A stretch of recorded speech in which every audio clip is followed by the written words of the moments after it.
आदरणीय सभी उपस्थित पत्रकार बंधुओं, आज फिर से एक बात परिणित होती है कि श्रम से परिणाम का ताल्लुक है।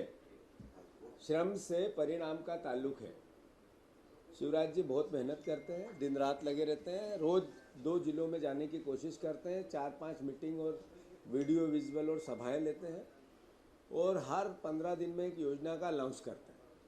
कभी कहते हैं कि मैं 1 लाख बच्चों को रोजगार इस साल दूंगा, अगली बार कहते हैं फिर 1 लाख को दूंगा, फिर अगली बार कहते हैं फिर 1 लाख को दूंगा। और अभी विधानसभा में उनने जो बात कही वो सबसे महत्वपूर्ण थी कि केंद्र सरकार ने उनको कहा है कि मध्य प्रदेश तो बेरोजगार है ही नहीं। उन्होंने कहा कि मध्य प्रदेश में कोई बेरोजगारी नहीं है, ये केंद्र सरकार ने हमें कहा। किस केंद्र सरकार ने, जिसने 2 करोड़ रोजगार हर साल देने की बात कही। साथियों, उनको केंद्र सरकार के रोजगार के आंकड़े याद है, पर आदिवासियों पर जो अत्याचार, जो बलात्कार, जो बेटियों का अपहरण और आदिवासियों की हत्या, सरकारी हत्या होती है, उसके आंकड़े भी केंद्र सरकार के हैं, वो याद नहीं है।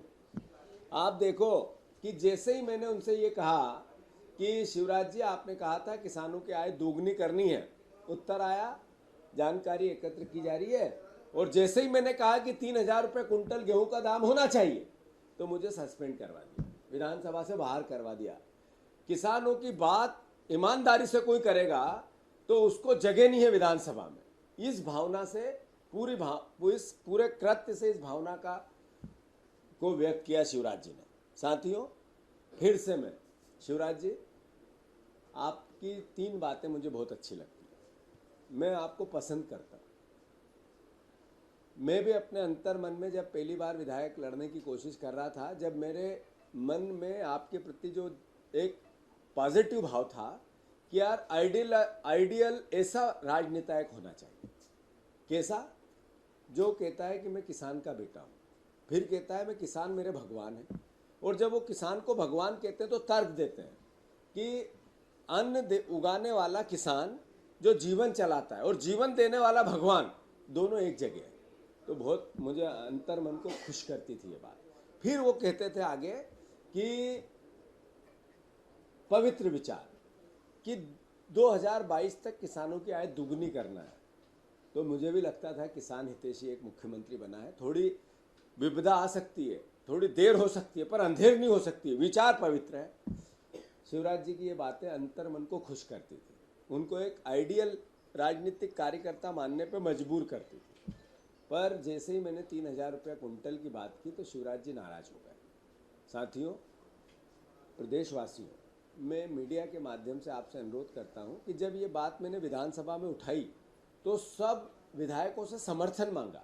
कांग्रेस के विधायकों ने समर्थन दिया, बीजेपी के विधायकों ने समर्थन नहीं दिया। पर बाहर आया जब मैं सदन के बाद, निलंबन होने के बाद, तो उन्होंने सबने कहा भैया मुद्दा अच्छा है, हमें भी किसान ही वोट देते हैं, आप इस बात को उठाओ, हम भी आपके साथ हैं। डायरेक्ट नहीं है तो इनडायरेक्ट है, पर भावना हमारी है। तो जो बीजेपी के विधायक हैं उनका मन भी है कि 3,000 रुपये कुंटल किसानों के अनाज का भाव हो। तो मैं आदरणीय भाइयों आपसे प्रार्थना करता हूं, प्रदेश के किसान के बेटों से प्रार्थना करता हूं, दबाव बनाओ, जनप्रतिनिधियों से सवाल पूछो और पूछो 3,000 रुपया कुंटल गेहूं का भाव कब दोगे। शिवराज जी को मजबूर करो। ये सरकार कर दे तो साधुवाद, शिवराज जी का सत्कार होगा, नहीं करे तो अगली आएगी और अगली आएगी, उसको करना पड़ेगा। किसानों का हक है, अधिकार है। मैं फिर से, जो भी बातें होती, परिस्थितियां बनती है, वो हमेशा जानकारी एकत्र करते हैं पर निर्णय नहीं लेते हैं।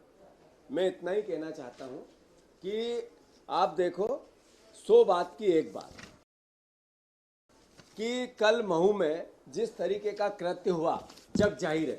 कमलनाथ जी ने 4 विधायकों की कमेटी, पूर्व मंत्रियों की कमेटी भेजी। वहां पर किस तरह का घटनाक्रम था। एक बच्ची आदिवासी, उसके साथ बलात्कार होता है, सामूहिक बलात्कार होता है। पीएम रिपोर्ट में क्या आएगा, सर्वविदित होगा, पर हत्या हुई है। ये इसको कोई नहीं झुठला सकता। हत्या होने के बाद जब हक मांगा गया, न्याय मांगा गया, तो गोलियां चलाई गई। ये सरकार एक बार ऐसा नहीं किया। विधानसभा में शिवराज जी ने कहा कि मुझे तमंगा मिला है कि मध्य प्रदेश बेरोजगार है ही नहीं, केंद्र सरकार ने कहा। तो केंद्र सरकार ने तो ये भी कहा कि हर 3 घंटे में एक बच्ची के साथ मध्य प्रदेश में बलात्कार होता है। केंद्र सरकार की रिपोर्ट ने कहा, एनसीआरबी की रिपोर्ट ने कहा। शिवराज जी, ये कैसे भूल गए आप कि हर 3 मिनट में एक बच्ची के साथ बलात्कार होता है, मेरे ही मध्य प्रदेश में होता है। यही लाडली बहना जिसके लिए आप योजना बना रहे हो, मध्य प्रदेश के 60 वर्ष से अधिक अपराध 92%, 92.3% जनसंख्या के खिलाफ, महिलाओं के खिलाफ अपराध मध्य प्रदेश में होते हैं। सबसे बड़ा ग्राफ है आप कि 2021 में अनुसूचित जाति के अत्याचारों के खिलाफ अपराध दर आगे बढ़ी है। दलितों के अत्याचार में 19% मामले बढ़े हैं। आदिवासियों के अत्याचार के खिलाफ लगातार वृद्धि हो रही है। तो मामा के राज में भांजियों के साथ ये उत्पीड़न क्यों? ये सवाल मध्य प्रदेश की केंद्र सरकार, मध्य प्रदेश की सरकार ने केंद्र सरकार को दिया है। साथियों, नाबालिग बच्चों के साथ देश में 33,000 मामले आए हैं 2021 में, जिसमें 3515 मामले सिर्फ मध्य प्रदेश के हैं। 65,000 मामलों जो बालिग बुजुर्ग महिलाओं के साथ हुए हैं, जिसमें 6462 मामले सिर्फ मध्य प्रदेश में हुए हैं। मतलब आप ये देखो कि मध्य प्रदेश के हालात क्या है। आईपीसी की धारा के अनुसार जिस तरीके के दुष्कर्म, 5,598 दुष्कर्म के केस, जिसमें से 3,200 नाबालिगों के केस दर्ज हुए, ये मध्य प्रदेश में ही हुआ। एनसीआरबी के आंकड़े हैं। मैं मानता हूं हर 17 मिनट में एक महिला के खिलाफ, मैंने बेटी के खिलाफ किया हर 3 घंटे में, हर 17 मिनट में एक महिला के खिलाफ बलात्कार जांच होती है इस मध्य प्रदेश में। ये एनसीआरबी के आंकड़े हैं, मेरे आंकड़े नहीं। मैं आप सबसे अनुरोध करना चाहता हूं, शिवराज जी को ये बताना पड़ेगा महू की घटना के बाद कि किस तरीके का आपने जंगल राज पैदा कर दिया है।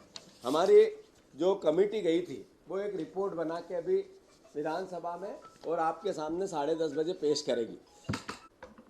क्रम हो, नेमावर का घटनाक्रम हो या अलग अलग आदिवासियों के वोट चाहिए, पर आदिवासियों के उत्पीड़न बढ़ाएंगे, ये सरकार की नीति बन गई है।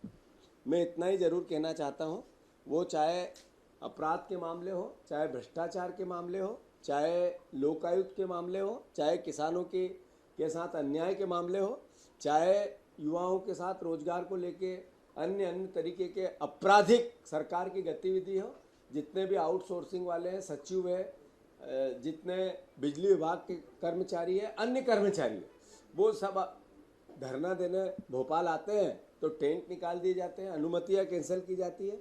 ये सरकार की नीति बन गई है। साथियों, मैं 3,000 रुपया कुंटल सरकार अनाज दे, इस बात को गांव-गांव और गली-गली और मोहल्ले-मोहल्ले और जिले-जिले ले जाएंगे, कांग्रेस पार्टी ले जाएगी। इसके लिए एक यात्रा प्लान की जा रही है, जिसके अंतर्गत पूरे मध्य प्रदेश में 3,000 रुपया कुंटल गेहूं की मांग को प्रमुखता से आम जनता का जन समर्थन लेने के लिए हम निकलेंगे। मैं मानता हूं ये आज की आवश्यकता है, ये आज की नीड है। और चूंकि 3,000 रुपया कुंटल गेहूं जब तक ये सरकार मानेगी नहीं, तब तक ये आंदोलन, किसानों का आंदोलन, किसानों की भावना तेज करेंगे। इसका एक ये प्रोग्राम कांग्रेस पार्टी के समर्थन से, कांग्रेस के विधायकों के समर्थन से, और 3,000 रुपया कुंटल गेहूं सरकार खरीदे इस पवित्र भावना से। जैसा मैंने कहा, शिवराज जी की 2 बातें मुझे बहुत पसंद है। एक, उन्होंने किसानों की आय दुगनी करने की बात की, क्या किया इसके 100 क्रिटिसिज्म है, पर विचार पवित्र था, इसकी तारीफ करना चाहिए। सेकेंड, वो जब कहते हैं मैं किसान का बेटा और किसान मेरा भगवान है, तो किसान को जब भगवान के तुल्य हम मानते हैं तो पूजा क्यों नहीं करते उसकी, उस पर क्यों फूल नहीं चढ़ाते, क्यों उस पर जो पूजा की सामग्री है जिससे उसका जीवन यापन भोग भगवान को भी देते हैं, तो ऐसे कैसे आप भक्त हो कि भगवान का भोग छीनना चाहते हो? आपने ऐसा कैसे किया कि भगवान के भोग के साथ आप वोट लेना चाहते हो? उसे भगवान से हम मन्नत मांगते हैं, पूजा करते हैं, 10 तरह की और आराधना करते हैं, उसके बदले कई लोग मेरी ये कृपा करना मुझ पे, तो हमने आप पे कृपा की वोट देके, पर आपने उसके प्रति हमारा जो भोग था वो छीन क्यों रहा? तो ये सवाल है। मैं किसानों का 3,000 रुपया कुंटल का समर्थन की जो यात्रा है, जो भाव है, जो जन समर्थन मांगना है, उसको लेके मध्य प्रदेश में निकलेगा एक कार्यक्रम थोड़े दिन में आपके सामने जारी करूंगा। मैं मानता हूं ये एक पवित्र विचार है और इसमें पार्टी और दल से ऊपर है। ये विचार किसान के पक्ष में। कांग्रेस पार्टी के विधायकों ने इसमें जन समर्थन दिया है, विधानसभा में दिया है। बीजेपी के लोगों ने भी बाहर आके मुझे कहा है, विधायकों ने, कि अच्छी बात है। अब हमारा मांग है सरकार पूर्ण करे। कब निकलेगी आप? हम बना के बताएंगे। तो कांग्रेस का रहेगा कि जीतू पटवारी का? नहीं, पार्टी, मैं कभी भी, मैं सच्चा और पक्का कांग्रेसी हूँ। मैंने विधानसभा में मुझे निलंबित किया। हमने विधानसभा अध्यक्ष के खिलाफ अविश्वास प्रस्ताव लेके आए।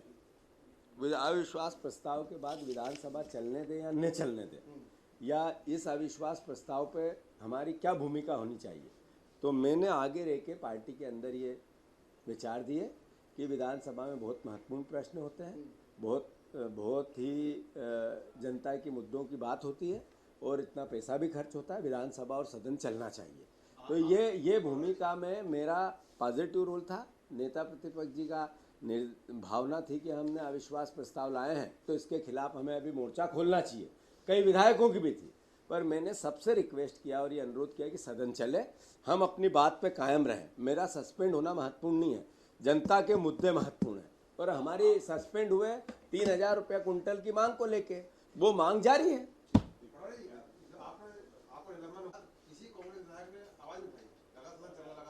नहीं, मैंने ये अनुरोध किया ना, या पार्टी विधायक दल की बात में, भावना में सदन चले, ये अनुरोध मैंने किया। मैंने भी कभी आवाज़ नहीं उठाई। आप इस बात को कोई नकार, आप महत्वपूर्ण क्या है, मेरा निलंबन नहीं है, महत्वपूर्ण है जनता के मुद्दे, और जनता के मुद्दों के आधार पे वर्क हो रहा है। तो ऐसे तो कोई बात हुई नहीं। आप लोगों ने जांच के लिए, लेकिन वहाँ तो एफआईआर उन पे कर दी गई जो यहाँ दुनिया में ही नहीं है। ये इस पूरी बात को लेके कमलनाथ जी ने जिन 4 लोगों की, जो आज विधायकों की कमेटी भेजी थी, वो अपनी रिपोर्ट अभी सदन में देगी और मीडिया को भी देगी, आपको भी देगी। तो उस संदर्भ में सारी बात वो करेगी। दूसरा अगर ये जो समर्थन 3,000 रुपया कुंटल, 30 रुपए किलो, हाँ 30 रुपए किलो, तो हम लोगों को आटा मुझे लगता है 50, 60, 70 रुपए किलो खरीदना पड़ेगा। यही तो विवाद है कि आपको मिलना पड़ रहा है 400 रुपये, 40 रुपये किलो का जो आटा खरीदना पड़ता है। किसान से वो 17 रुपये किलो में लेते हैं। तो ये 25 रुपये, 20 रुपये जाते कहाँ हैं, जब किसान को भी नहीं मिल रहे हैं और आपको भी महंगा मिल रहा है। यही तो विवाद है। तो इसको तो आप समर्थन दो।